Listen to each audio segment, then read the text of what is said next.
Today's Torah portion is rich with stories. One in particular has always kind of grabbed my attention because it's so strange. And I'd like to suggest this morning that perhaps it can teach us something about the Jewish world today, how we can or should organize our Jewish communities like Beth Yeshurun, and how we can select appropriate leaders to meet the challenges of the 21st century American Jewish life. Before I tell you that story, though, I need to provide the background in our Torah portion. Chapter 11 of the book of Numbers begins with the Israelites complaining.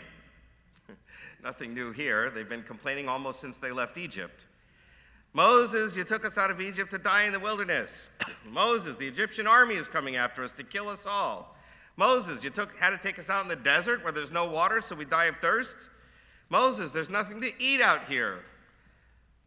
And so on. No sooner do they leave Mount Sinai in chapter 10 than they start complaining again. We don't even know what they're complaining about. After a fire breaks out to stop the complaining, yet another complaint immediately arises. We don't have any meat to eat.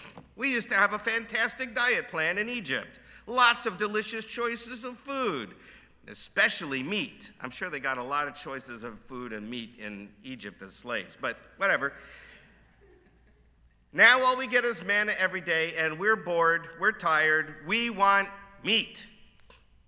At this point, the ever-patient Moses throws up his hands in despair, and he says to God, almost literally, "Why have you laid the burden of all these people on me? Did I give birth to them?" Sounds like a yenta, you know. And where am I going to get enough meat to feed all these people? I can't carry the burden of all these people by myself. Just kill me now and put me out of my misery. So far, it doesn't sound much like Jewish life today, right? I mean, Jews today, we don't argue or complain about anything, right? By the way, I'm Jewish myself, of course, so I have to admit that sometimes I'm one of those complainers. And Jewish leaders, well, they never get fed up or burned out with leading, do they? Anyway, God's answer is pretty smart. Well, he is God after all, so I guess you would expect that. Moses, get together 70 elders of all the tribes, people you know who you can trust, bring them to the big tent, and I will share with them some of my spirit that I have shared with you, and they will help carry the burden of this people with you, so you won't have to be all alone. So now Moses has a board of governors that can help take the oars of leadership and direct the people on their journey through the wilderness. And that is the first thing that we can learn about leadership for a Jewish organization. Don't try to put all the responsibility for success or failure into the hands of one or two people. Any well-run nonprofit organization, or really any organization, needs a variety of professional and lay leaders to carry out some of the responsibilities. These leaders, both lay and professional, should have among them a variety of talents, skills, and abilities. And by having these professional and lay leaders involved in organizing activities and events, they bring their own insights, their ideas and talents and abilities that can transform an ordinary program into a super one. They can reach out to their friends and family members to support the goals and projects of the organization. But now comes the interesting part of the story, the truly strange part that I mentioned before. It seems that the ecstatic intimacy between God and the 70 elders did not last too long. But two men, Eldad and Medad, had remained in the camp. They were apparently among those selected by Moses to go to the big tent to have a close encounter with God, but for some reason, it seems, they didn't go. Nevertheless, the Spirit of God rested upon them, and they spoke in ecstasy in the camp. And the young man ran out and told Moses, "Hey, Eldad and Medad are acting like prophets in the camp." And Joshua, who had been Moses' trusted assistant, said, "Moses, go out there and stop them." But Moses answered, "Are you worked up on my account?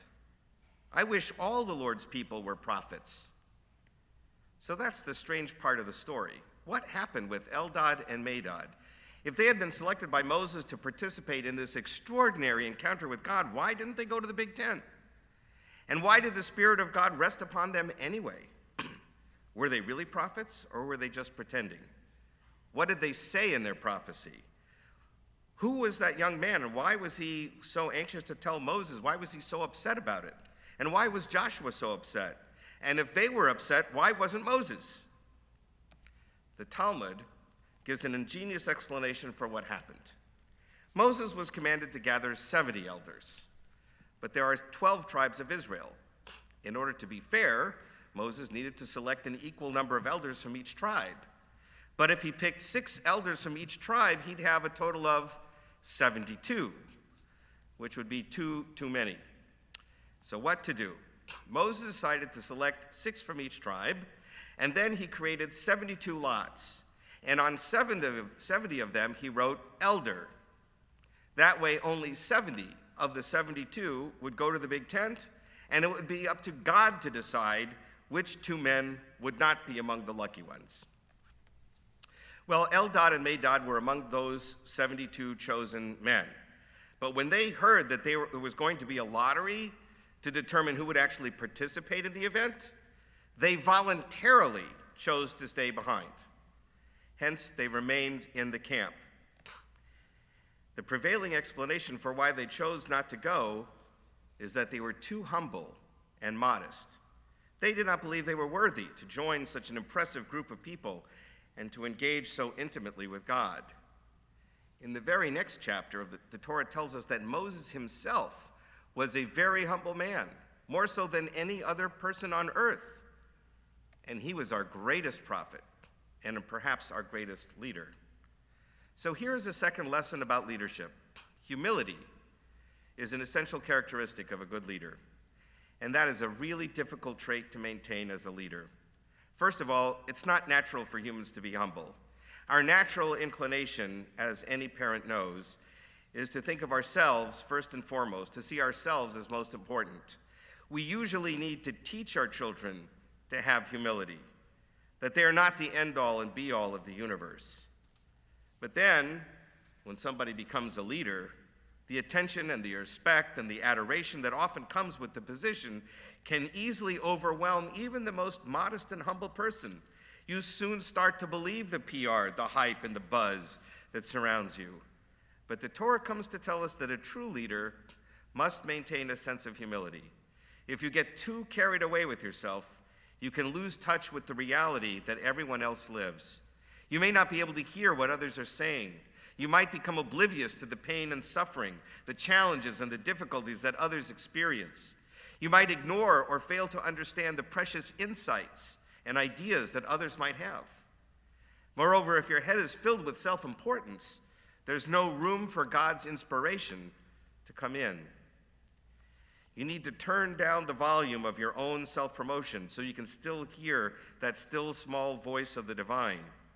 That's why a true prophet must be humble, and a good leader should be as well. Now, I should add that in my humble opinion, this has not been a problem for Beth Yeshurun. But don't get me started about our government political leaders.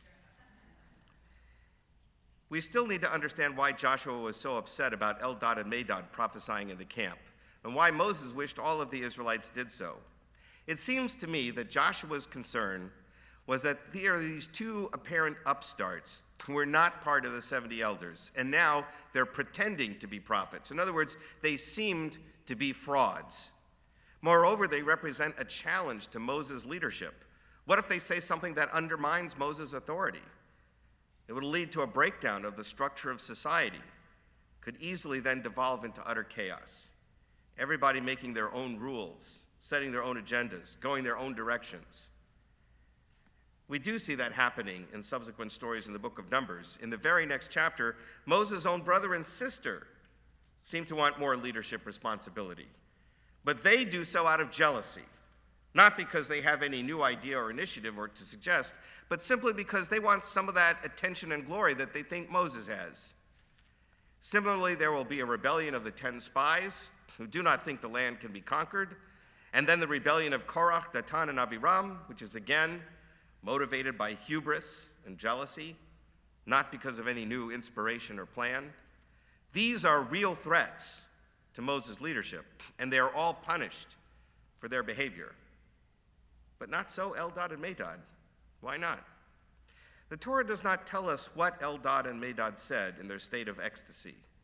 While our sages try to fill in the gap, as they always do, with some midrashic commentary, I would like to suggest here that the Torah intentionally doesn't really want to tell us what they said, because the point of the story is not really about what they said, but that they were moved by the Spirit of God. Whatever their message was, it was clearly not a threat to Moses' leadership, which is why Moses refuses to stop them. What bothered Joshua was not what they were saying, but the idea that they could claim some element of divine inspiration. But that didn't bother Moses at all. Moses' response here provides a third lesson for leadership.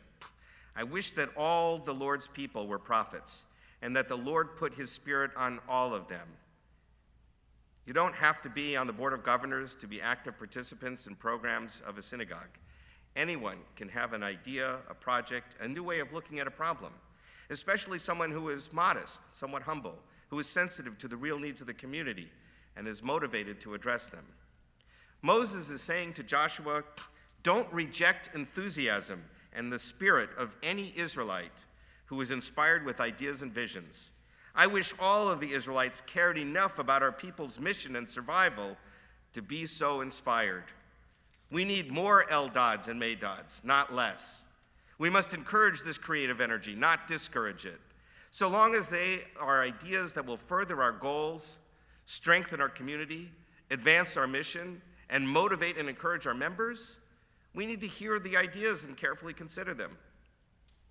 Moses is more concerned here about apathy and indifference among the Israelites than he is about a challenge to his own authority. If only all the Israelites were so enthusiastic and passionate. And so it is today.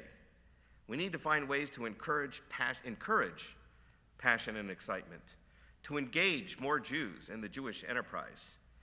So we have learned three things about leadership from this week's Torah portion, three valuable lessons that apply every bit as much today to our synagogue and other institutions as they did over 2,600 years ago. The first is that any organization needs to spread the obligations of leadership around.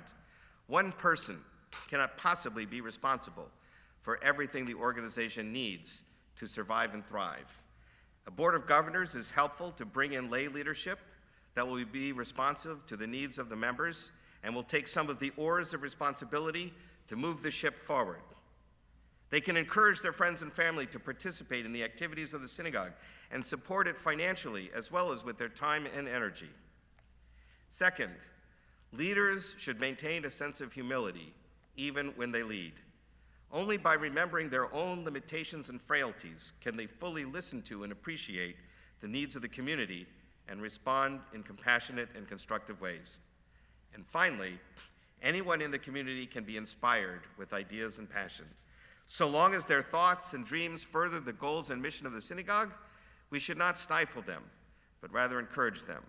We need more committed, enthusiastic, and passionate members to enrich our community with their visions.